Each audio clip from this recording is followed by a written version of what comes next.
Welcome to the Black and Gold Breakdown on the channel. Everything Pittsburgh Steelers. It's draft week. Finally made it. I'm so happy. So I'm so tired of hearing the phrase mock draft. I hate them. Every time I hear it, I want to stick my head in the oven. That said, welcome to my final Steelers mock draft. It's, final few days leading up to Thursday once we, get into this thing. And it's about time because, like I said, I said it before on here. I hate this time of year. Once we get to like mid March, early April, when everybody's putting out, here's my latest mock draft. And largely, these things don't mean anything. I hate to crap on anybody's parade, but they don't mean anything. They're largely just nothing. But people like them. And I took this seriously, what I think will happen. I'm not just, throwing shit at a wall and, just to say it. So what I will present is what I genuinely think will happen with the Steelers in the draft. And if you have any comments, by all means, drop them and we'll talk about it. If you want to leave a super chat or a super thanks, that's also very welcome if you're watching this on YouTube.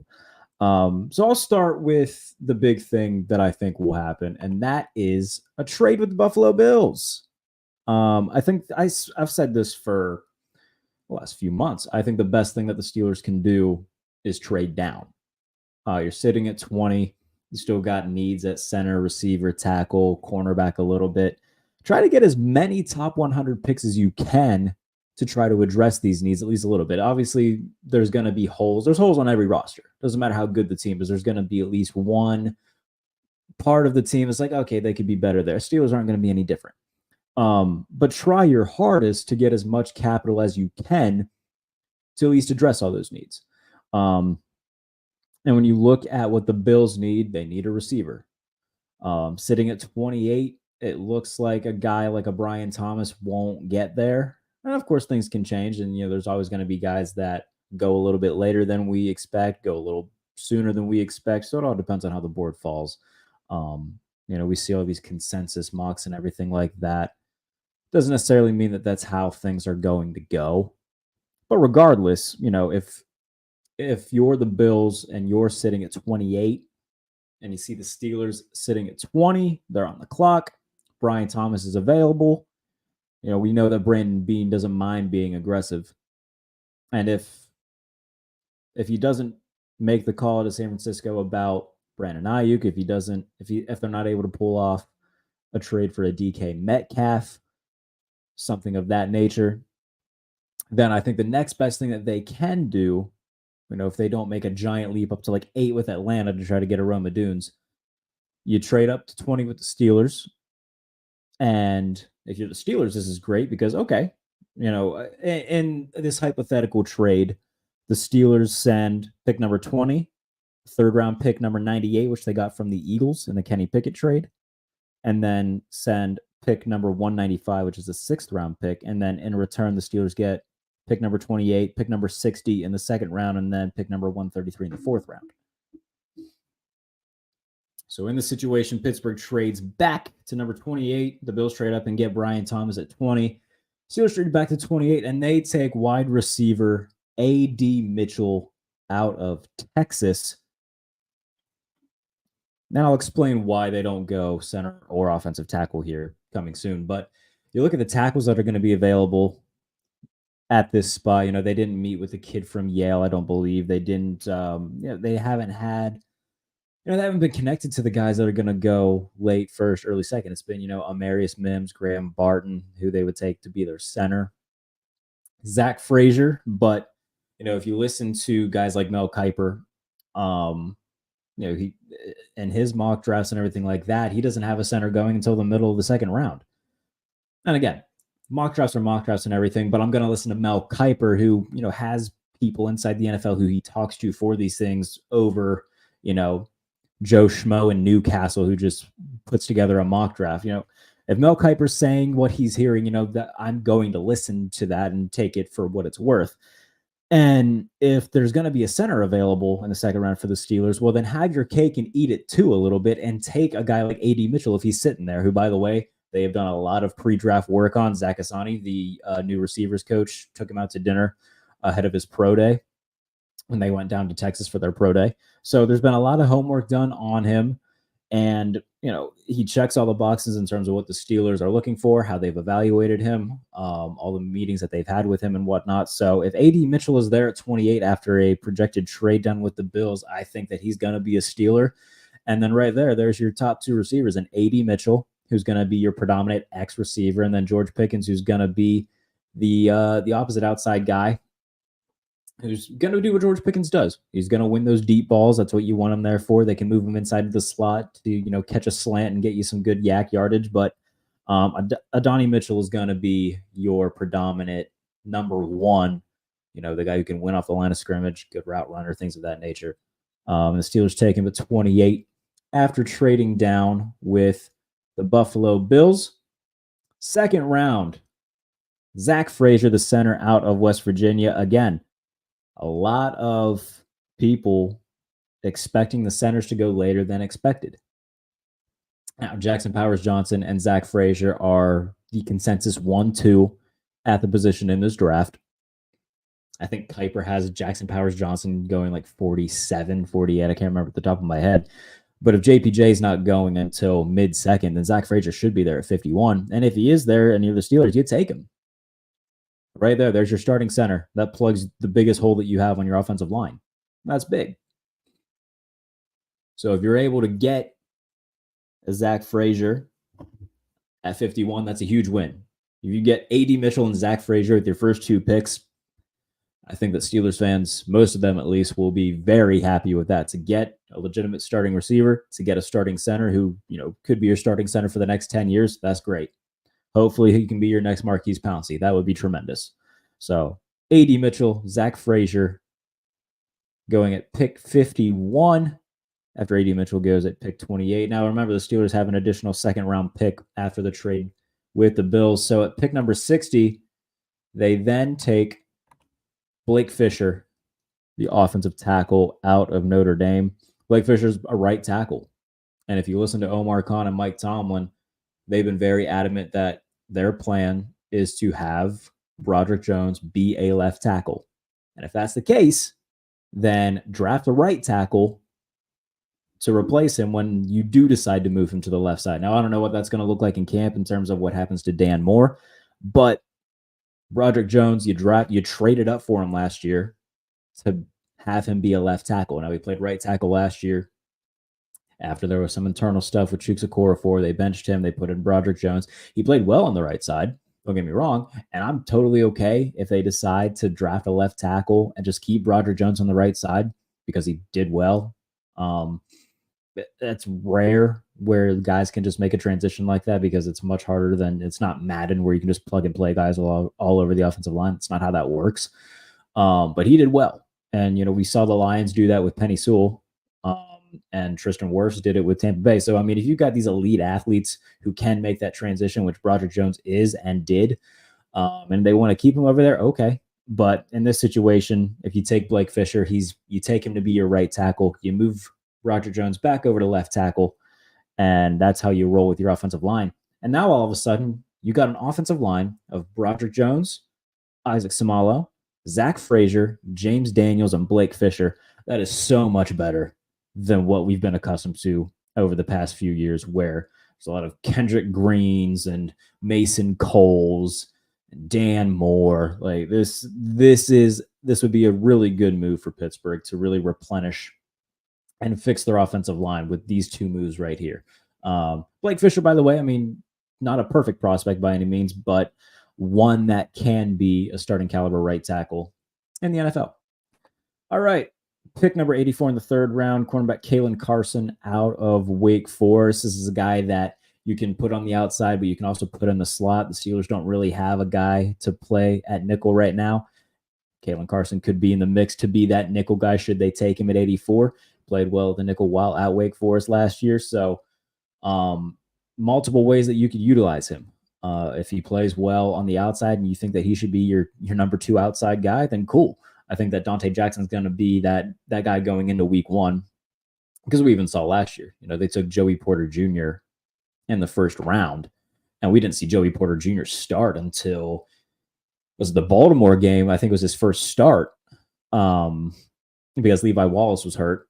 So he got the start against Baltimore, had the interception against Lamar Jackson, and then the Steelers were like, okay, fine, we're going to keep him in as the starter. That's how it's gonna be. So if Kalen Carson impresses in camp, there's a decent chance that he could be the nickel. We saw that with Trey Norwood. Remember Trey Norwood a few years ago? I think got the start week 1 against Buffalo as a 7th round rookie. He made some plays that year. He had a few interceptions. It's just it never really came to fruition with him. It was too much downs and not enough ups for Trey Norwood. But they've really been trying to find that nickel guy ever since Mike Hilton left. They moved Cam Sutton to the outside, and that never really worked. So they've been really trying to find a go-to nickel guy for a little bit now. And Kalen Carson could be that guy should they take him in the 3rd round with the 84th pick, which I project they will do. In the 4th round, now this is a big if he falls this far.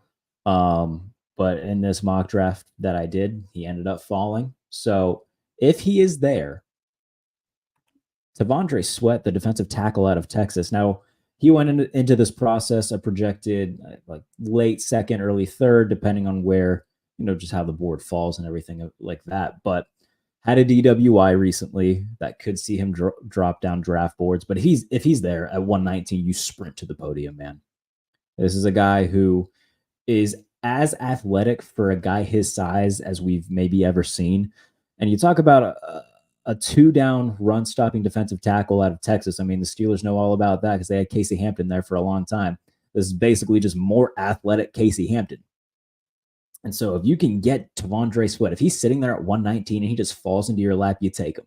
And again, DWI, not a smart thing to do, but I think that people are allowed to make mistakes and learn from them.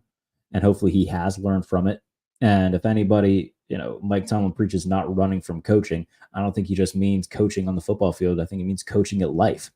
If T'Vondre Sweat's there, you sprint to the podium, you take him, and you have Keanu Benton and T'Vondre Sweat in the middle of that defensive line for the next 5 to 7 years. Yes, please. I would love that. That absolutely would end up being just a giant steal if you can get T'Vondre Sweat in the 4th round. So very much on board with that.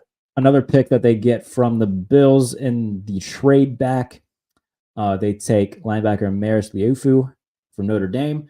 Right now, they don't have a ton of depth at off-ball linebacker. They signed Patrick Queen and to put next to Elaine and Roberts. Those are your 2 starters. After that, though, we don't know if Cole Holcomb, if and when he's going to be back. It was a pretty gruesome injury he suffered last year.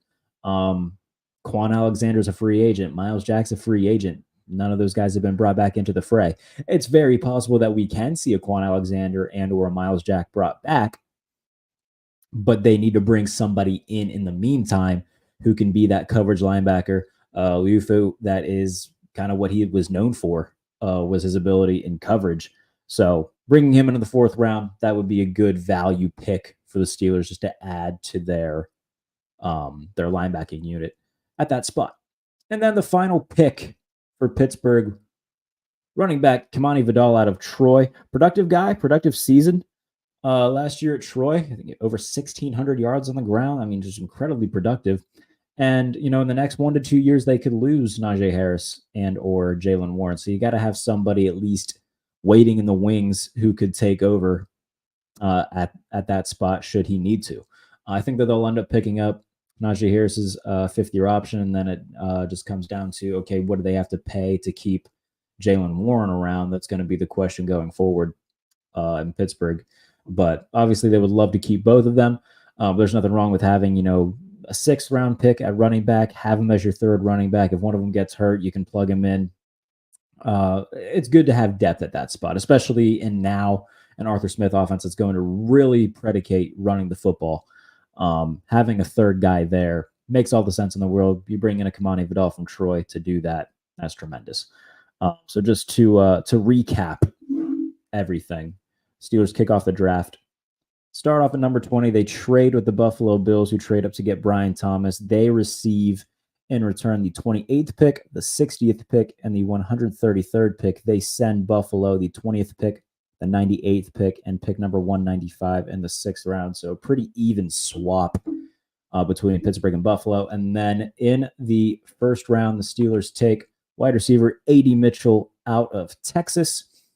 And the 2nd round with the 51st pick, they take center Zach Frazier out of West Virginia. 9 picks later with the 60th pick from Buffalo, they take Blake Fisher, the offensive tackle, out of Notre Dame. In round 3, they take cornerback Kalen Carson from Wake Forest. In round 4 with pick number 119, Tavondre Sweat, the defensive tackle from Texas. With their 2nd, 4th round pick from Buffalo, they take linebacker Maris Liafu from Notre Dame. And then with the 6th round pick, number 178, they take running back Kamani Vidal out of Troy. And there you have it. My Pittsburgh Steelers mock draft, the final one before the draft kicks off on Thursday. Can't wait to see what that brings. Adam leaves a comment here. Just went through your picks. I love trading back and getting Mitchell as well. Sweat is definitely going to fall. Also, I'd choose Green from FSU over Carson. Yeah, Renardo Green is a guy who my boy Derek Bell from Steelers Now loves. If he's there, cool. I'm not going to pretend to know the ins and outs of Renardo Green. I mean, if you guys follow my content, I'm not the biggest college football guru. I dive into a select number of guys once January rolls around. Kalen Carson was one of them. I actually interviewed Kalen Carson for USA Today. You can go read that, by the way, on USA Today. Really good feature, really good guy. Really rooting for Kalen Carson.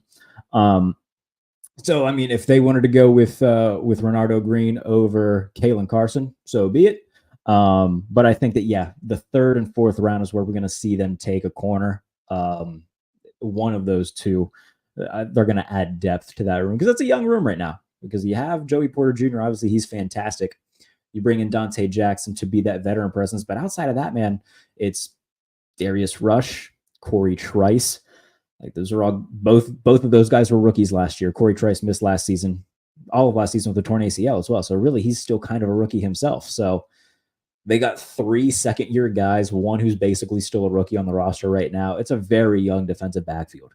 So yeah, if Renardo Green ends up being the pick, cool. I hear great things about him. Not going to pretend to be an expert on him. I know a little bit more about Kalen Carson because I did the feature on him. And if he's there at 84 and they take him, I'd be comfortable with it. Totally cool though if they take Renardo Green, whether that be in the 3rd or 4th rounds. He seems to be projected in that range of between like 84 to like 115, somewhere in there. So we'll see what that brings.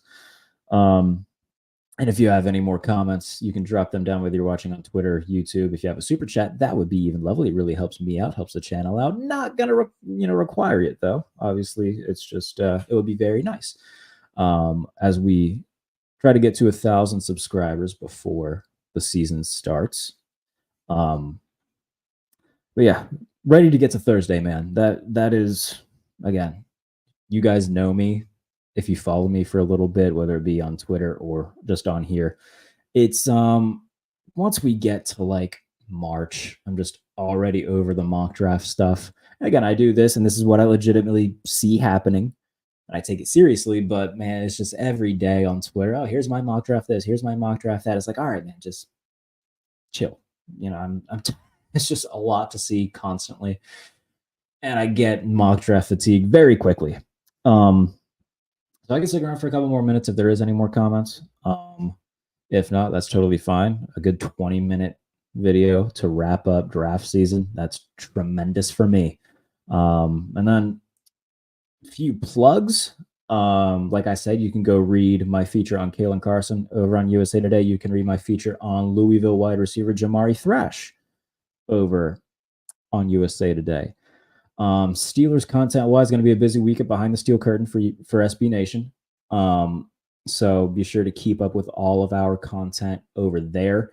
I'll be doing instant reactions to day 1 and day 2 picks. Rylan Brinkley will be doing instant reactions to the day 3 picks. We'll do overall reactions as a staff as well. It's going to be busy draft week over at Behind the Steel Curtain. Tomorrow, if you're watching this on Tuesday, it'll already be out. 35 quarterbacks, 35 non-football comparisons. It's one of my favorite pieces to do. I did it for the first time last year. I'm going to make it an annual thing around this time during draft week. So 32 current NFL quarterbacks, and then the three bigger name college quarterbacks that are going to be coming into the draft. So 35 quarterbacks, 35 non-football comparisons. That'll be coming out on USA Today tomorrow. If you're watching this on Tuesday, it's already out. So go read all of that on USA Today. Follow all the content as well at Behind the Steel Curtain. Going to be a busy week draft-wise, covering the Steelers, covering the NFL. And I appreciate everybody for tuning in to the final mock draft. And again, if you're just joining, I'll give you one more recap. Pittsburgh Steelers currently with the 20th pick in the NFL draft. I project that they will trade down, and they'll trade down with the Buffalo Bills. They will trade pick number 20, third-round pick number 98, and sixth-round pick number 195 in exchange for pick number 28 in the first round, pick number 60 in the second round, and pick number 133 in the fourth round. And with those picks, the Steelers take wide receiver A.D. Mitchell out of Texas in the first round, center Zach Frazier out of West Virginia, offensive tackle Blake Fisher out of Notre Dame, cornerback Kalen Carson out of Wake Forest, defensive tackle Tavondre Sweat out of Texas, linebacker Maris Liufau out of Notre Dame, and running back Kamani Vidal out of Troy. And there you have it, my final Steelers mock draft of the 2024 draft season. Cannot wait for this week to be over. I can't wait to get into it. Once Thursday comes, it'll be very exciting to see what they decide to do. But very much looking forward to just, getting these guys, seeing who they take. And then after that, it's just, all right, OTAs, mini camp. Let's just get me to training camp. 3 months away from training camp. While that might sound far, to put it in perspective, about 3 months ago was the divisional round of the playoffs. So keep that in mind. When we, talk about, oh man, it's taking forever. Really, man, past few off seasons have flown for me. Maybe that's just me getting older and life just seems to go by faster. But the last few off seasons have gone by fast. This off season's going by really fast for me. So it's only a matter of time before we see guys, we're all watching, around training camp live on NFL Network. We're watching the Hall of Fame game. We're watching preseason and all that. Seeing how these rookies look, and all these new Steelers look, for the first time in the black and yellow. So looking forward to just kind of getting this thing going. Again, training camp 3 months away. And you can also go over to behindthesteelcurtain.com. You'll get on-site reports from training camp from me. I'm going to try to be at OTAs as well for at least a day, and see what I can provide content-wise for that. But definitely you can rely on Behind the Steel Curtain for on-site reports from training camp, which, again, 3 months away. And looking forward to it. So appreciate y'all for tuning into the final Steelers mock draft of the 2024 draft season. Please do all that YouTube stuff. Like the video, subscribe to the channel if you like this type of stuff. Leave a comment if you can. That would be lovely. All that YouTube stuff, greatly would appreciate it. And we'll see you later on in the week for more content. I'll be doing my final Bills mock draft as well. So that'll be here. I'll probably stream that tomorrow. And then the pump fake, you can go watch the latest episode with Tyler Dunn, which was a really good time with him, one of the best writers in the NFL today. So go and watch that. Thank you so much for tuning in. I will see you soon on the channel. Have a good one. We'll talk soon.